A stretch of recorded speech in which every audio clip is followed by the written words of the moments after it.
बिस्मिल्लाहिर्रहमानिर्रहीम। अस्सलाम वालेकुम नाज़रीन इकराम, मैं हूं मखदूम शहाबुद्दीन और आप देख रहे हैं मेरा फेसबुक और यूट्यूब चैनल। उम्मीद करता हूं आप सब लोग बखैर वाफियत होंगे और जहां भी होंगे अपने अहले खाना समेत खुश भी होंगे और महफूज भी। नाज़रीन इकराम, 29 सितंबर 2024 इतवार के दिन का आगाज हो चुका है। रावलपिंडी का जलसा, पाकिस्तान की सियासत, ये सब कुछ हम कल का पूरा दिन कवर करते रहे हैं और हमारे अंदरूनी इतने मसाइल हैं कि आलमे इस्लाम पर जो मुसल्लत एक नई जंग है उस पर बात करने का मौका नहीं मिला। लेकिन इस पर अगर बात ना की जाए तो ये एक बहुत बड़ी खबर है जो मिस हो जाती। आपके सामने कुछ बड़ी इंपॉर्टेंट डिटेल्स रखनी है। हिजबुल्लाह के सरबराह हसन नसरुल्लाह जो हैं उन्हें रास्ते से तो हटा दिया गया और इसकी तस्दीक भी हो चुकी है, लेकिन ये वाकया कैसे हुआ और पिछले कुछ दिनों में आप ये देखें कि ईरान के सदर को रास्ते से हटा दिया गया, ये सब कुछ चंद महीने में हुआ है। फिर इस्माइल हानिया जो हैं वो ईरान की सरजमीन पर जान से मारे गए। फिर उसके बाद अब हिजबुल्लाह के सरबराह जो हैं, यानी कि मुकम्मल तौर पर टारगेट किया जा रहा है चीज़ों के अंदर। हालात जो हैं वो अच्छे खासे ख़राब हैं। इसमें आलमे इस्लाम पर एक बड़ी जंग मुसल्लत कर दी गई है और अक़वाम मुत्तहिदा का जनरल असम्बली का इजलास भी साइमल्टेनियसली चल रहा है और ये एक बहुत इंपॉर्टेंट स्टेटमेंट है। इस सब के अंदर ईरान के सुप्रीम लीडर जो हैं उनके हवाले से इंटरनेशनल मीडिया की रिपोर्ट्स ये आ रही हैं कि उन्हें भी नामालूम मकाम पर मुंतकिल कर दिया गया है उनकी सिक्योरिटी के पेश नज़र। मैं कुछ इंपॉर्टेंट डिटेल्स और इस पूरे के पूरे मामले के हवाले से जो तफसीलात हैं वो आपके सामने रखता हूँ। नाज़रीन इकराम, पहले ये अफवाह चल रही थी लेकिन अब बाज़ाब्ता तौर पर इसकी तस्दीक हो चुकी है। लबनान की मज़ामती तहरीक हिजबुल्लाह के जनरल सेक्रेटरी हसन नसरुल्लाह की शहादत की हिजबुल्लाह ने तस्दीक कर दी। गुज़श्ता रोज़ आपको ये मालूम होना चाहिए कि तकरीबन इसे अब आप कह लें कि 1.5-2 दिन हो चुके हैं, इसराइल ने लबनानी दारुल हुकूमत बैरूत के जनूबी इलाके में बमबारी की थी और इस हमले में 2 अफराद शहीद और मुतअद्दिद जख्मी हुए थे। गुज़श्ता 5 रोज़ में ये इसराइली फ़ौज की बैरूत पर सबसे ताकतवर बमबारी थी। जनूबी टाउन पर इसराइली बमबारी में 4 इमारतों को नुकसान पहुंचा था। इसराइली फ़ौज ने कुछ देर कबल बैरूत हमले में हिजबुल्लाह सरबराह हसन नसरुल्लाह की शहादत का दावा भी किया था। ताहम अब हिजबुल्लाह ने अपने सरबराह हसन नसरुल्लाह की शहादत की तस्दीक कर दी है। हिजबुल्लाह की जानिब से जारी बयान में कहा गया है कि हसन नसरुल्लाह शहीद हो चुके हैं। इसराइल के खिलाफ जंग जारी रहेगी, गजा और फलस्तीन की हिमायत, लबनान के दिफा के लिए अपना जिहाद जारी रखेंगे। अब इस सब के अंदर हिजबुल्लाह के लबनानी चैनल अल मनार पर हसन नसरुल्लाह जो हैं उनकी शहादत का ऐलान किया गया और इवन जो न्यूज़ कास्टर है वो ये खबर पढ़ते हुए भी आप दीदा हो गई। इराक की पार्लियामेंट के अंदर भी जो वहाँ पर मेंबर्स हैं वो भी आप दीदा हो गए, अपने जज्बात पर काबू नहीं पा सके। मैं आपको हसन नसरुल्लाह के बारे में कुछ डिटेल्स दे दूं, फिर बाकी सारी अपडेट्स को एक एक करके डिस्कस कर लेते हैं। ये वाकया पेश कैसे आया, ये बड़ा टारगेटेड किस्म का एक ऑपरेशन था। हसन नसरुल्लाह जो है अपने पेशरो अब्बास अल मूसवी के इसराइली गनशिप हेलीकॉप्टर से कत्ल के बाद 1992 में सिर्फ 32 साल की उम्र में हिजबुल्लाह के जनरल सेक्रेटरी मुंतखब हुए थे। यानी कि इनसे पहले जो हिजबुल्लाह के जनरल सेक्रेटरी थे अब्बास अल मूसवी, वो भी 1992 में इसराइल के गनशिप हेलीकॉप्टर के जरिए मारे गए थे। हसन नसरुल्लाह जो है उन्होंने इराक के शहर नजफ में 3 साल तक सियासत और कुरान की तालीम हासिल की। यहीं उनकी मुलाकात लबनानी मलेशिया के रहनुमा सैयद अब्बास मूसवी से हुई। 1978 में हसन नसरुल्लाह को इराक से बेदखल कर दिया गया था। लबनान के खाना जंगी की लपेट में आने के बाद हसन नसरुल्लाह ने अमल तहरीक में शमूलियत इख्तियार कर ली। उन्हें वादी बका में अमल मलेशिया का सियासी नुमाइंदा भी मुकर्रर किया गया और एक बहुत बड़ा फिगर थी। इस सब के अंदर मैं आपको ये बता दूं कि हिजबुल्लाह के हेडक्वार्टर पर फजाई हमले की इसराइल की जानिब से वीडियो जो है वो भी जारी कर दी गई है और इस सब के अंदर मैं आपके सामने कुछ डिटेल्स जो है वो रख देता हूं कि ये मामला किस तरह से पेश आया।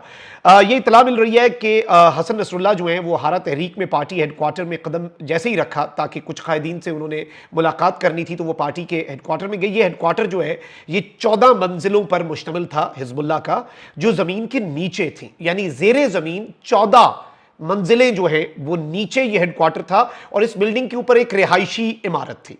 यानी कि अपेरेंटली ऊपर से देख के अंदाजा नहीं हो सकता था कि इसके नीचे एक 14 मंजिला इमारत अंडरग्राउंड होगी। इससे पहले वैसे जितनी टारगेटेड कार्रवाइयां आप ये देख लें कि इस्माइल हानिया जो कि हमास के सरबराह थे, उन्हें जिस तरह से इराक के अंदर IRGC जो कि ईरान की फौज है, सिपाही पासदारान इनकलाब, IRGC stands for Islamic revolutionary guard core, उनके अपने ही गेस्ट हाउस के अंदर टारगेटेड ऑपरेशन करके, उससे पहले मोहसिन फखरीजादा जो कि ईरान के न्यूक्लियर साइंसदान हैं, फिर उससे अलावा जो इनके ईरान के IRGC के कमांडर थे वो भी मारे गए। ये सब कुछ हुआ। ईरानी सदर जो है रिसेंटली उनके साथ जो वाकया पेश आया, पुरस्रार वाकया था, उसके अंदर तो डायरेक्टली तस्दीक नहीं हो सकी और वो एक मुल्क के प्रॉपर सदर थे तो उसमें इसराइल की तरफ से भी कोई क्लेम नहीं आया।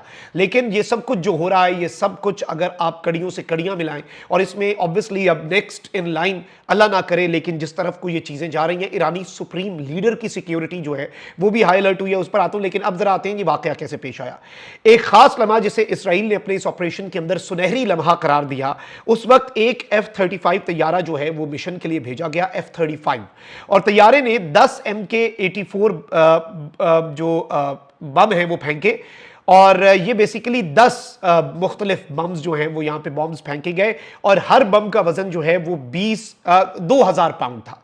2000 पाउंड का एक बम भी काफी होता है, इन्होंने 10 बम फेंके, और ये बम 50 से 70 मीटर तक जेरे जमीन महफूज शुदा मकामात को तोड़ने की सलाहियत रखते थे। मजीद ये कि वो ऐसे इर्ताशात पैदा करते थे जो जमीन के नीचे हदफ के इर्द गिर्द जिंदगी को खत्म करने की सलाहियत रखते थे। यानी कि जमीन के नीचे वो तबाही तो 70 मीटर तक फेर सकते थे, लेकिन उसके इर्द गिर्द भी अगर वहां पर कोई लाइफ है, जिंदगी है, चाहे वो इंसान की है, किसी हशरातुल अर्ज की है, या कुछ किसी भी तरह की लाइफ जो है, ये बम उसे खत्म करने की ऐसी रेज और ऐसी शुआएं ये बम पैदा करता था जो नीचे तक जमीन के अंदर पेनिट्रेट करके लाइफ को खत्म कर सकती थी। और इस सब के अंदर मैं आपको ये बता दूं कि इस हमले ने पूरी इमारत जो कि ऊपर भी थी उसे भी मुनहदिम कर दिया, और इस जगह पर एक बहुत बड़ा गड़ा पैदा हो गया। इस सब के अंदर मैं आपको ये बता दूं कि जो सूरत हाल है वो अच्छी खासी खराब है, और रूसी वजीर खारजा जो है उन्होंने भी स्टेटमेंट दी है कि कुछ लोग चाहते हैं कि ऐसा हो कर रहे हैं। उन्होंने किस हवाले से ये बात कही है? उन्होंने मशरिक़ वस्ता में एक बहुत बड़ी जंग के हवाले से ये कहा। और मैं आपको ये बता दूं कि इस सब में लबनान और फलस्तीन पर जारी इसराइली बमबारी का इंतकाम लेते हुए यमनी फौज ने बहरे अमर में अमरीकी बहरिया के जंगी जहाजों पर एक बहुत बड़ा हमला किया है। यमनी अफवाज के तर्जुमान ब्रिगेडियर जनरल याह्या सारी ने कहा कि ताज़ा हमले में 3 अमरीकी जो डिस्ट्रॉयर्स हैं उन्हें निशाना बनाया गया, जो इसराइल की मदद के लिए मकबूजा इलाकों की तरफ बढ़ रहे थे। फौजी तर्जुमान के मुताबिक हमले में बहरिया, फजाइया और बर्री फौज ने हिस्सा लिया और हमला किया अमरीका के 3 मुख्तलिफ डिस्ट्रॉयर्स पर।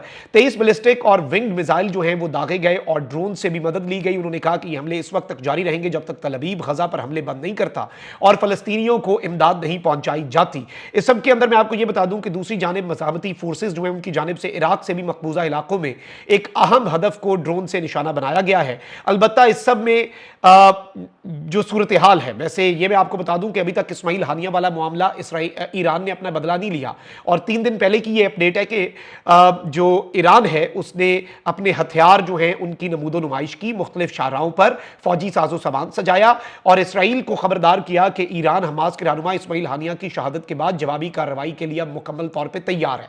यानी कि ईरान ने यह मैसेज दिया 3 दिन पहले, और इन्होंने 1.5 दिन पहले हिजबुल्लाह के सरबराह को भी इसी तरीके से टारगेटेड एक ऑपरेशन के अंदर शहीद कर दिया।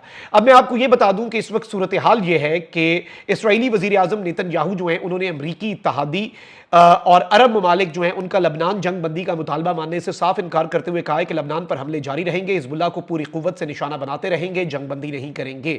इसराइली फौज ने बैरूत पर बमबारी में जो कुछ किया है वो आपके सामने है। इसराइली तैयारों के लबनान शाम सरहदी इलाके पर हमले में 23 शामी शहरी अभी तक शहीद हो चुके हैं। 4 रोज के हमलों में 690 से ज्यादा अफराद शहीद और 5 लाख बेघर हो चुके हैं, जबकि लबनानी मज़ाहमती तंजीम हिजबुल्लाह ने सहूनी जारियत पर रद्द-ए-अमल देते हुए इसराइल पर जवाबी हमलों में 150 से ज्यादा मिसाइल हमले भी किए हैं। तो ये अभी तक की सूरत हाल है जो कि अच्छी खासी अलार्मिंग है, अच्छी खासी खराब है। अब यहां पर जो इकोनॉमिक टाइम्स है वो ये रिपोर्ट कर रहा है कि Iran supreme leader Khamenei rush to secure location after Israel eliminates Hezbollah chief. जो इसराइली डिफेंस फोर्सेज हैं उन्होंने जब ये कंफर्म किया तो उसके बाद ईरान के जो सुप्रीम लीडर हैं, जो कि अब ऑब्वियसली आपको पता है कि ईरान के सुप्रीम लीडर बहुत इंपॉर्टेंट तरीन शख्सियत है ईरान के लिए भी, और वैसे भी ईरान के अंदर आप देखें ना, ईरानी सदर का हेलीकॉप्टर का क्रैश हो जाना अजरबैजान से वापसी पर, फ्यू डेज अगो उस हादसे से वो पाकिस्तान भी आए थे।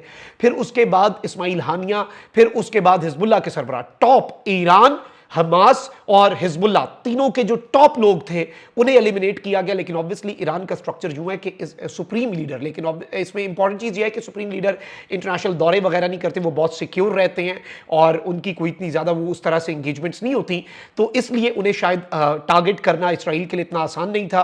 लेकिन अब जो बताया जा रहा है वो ये है कि शायद ईरान जो है उसके पास और IRGC के पास शायद ऐसी कोई इंटेल पहुंची है, इंटेलिजेंस की रिपोर्ट्स पहुंची हैं जो इस जानिब एक बहुत वाज़े इशारा है कि मामलात कि ऑल इज नॉट वेल, चीज़ें जो हैं वो ठीक नहीं हैं, मामलात अच्छे खासे ख़राब हैं और सूरत हाल जो है वो मज़ीद कशीदा हो सकती है इन द कमिंग डेज। और मशरिक़ वस्ता आलम इस्लाम पर जंग तो छेड़ दी गई है। अब ये जंग कन्वेंशनल जंग नहीं है, लेकिन कन्वेंशनल जंग की तरफ मामलात बहुत तेज़ी से बढ़ रहे हैं।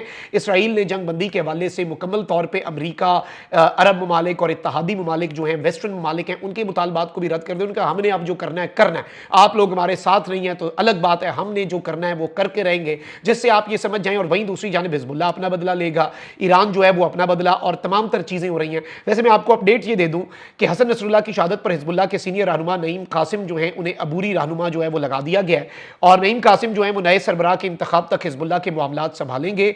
और हाशिम सफ़ीउद्दीन को हिजबुल्लाह का सरबराह मुंतखब किए जाने का कवी इम्कान है। हाशिम सफ़ीउद्दीन हसन नसरुल्लाह शहीद के खालाजाद भाई भी हैं और दामाद भी हैं। तो इस सब के अंदर जो वो हैं नईम कासिम, वो हिजबुल्लाह शूरा कमेटी के मुसलसल 3 बार रुकन रह चुके हैं। तो अभी टेम्परेरी सरबराह लगाया गया, तो उसके बाद शूरा जो है वो इंतखाब करेगी। तो इस सब के अंदर ये भी एक डेवलपमेंट है, और उसके बाद ये अपने आप को रीग्रुप करके, जाहिर बात है इसमें ये सवाल आ रहा है और ये चीज़ें, इसके चांस बन रहे हैं कि मामलात जो हैं वो मजीद खराबी की तरफ जा सकते हैं। कमेंट सेक्शन में राय का इज़हार ज़रूर करें। अपना बहुत ख्याल रखें। अल्लाह निगहबान। पाकिस्तान जिंदाबाद।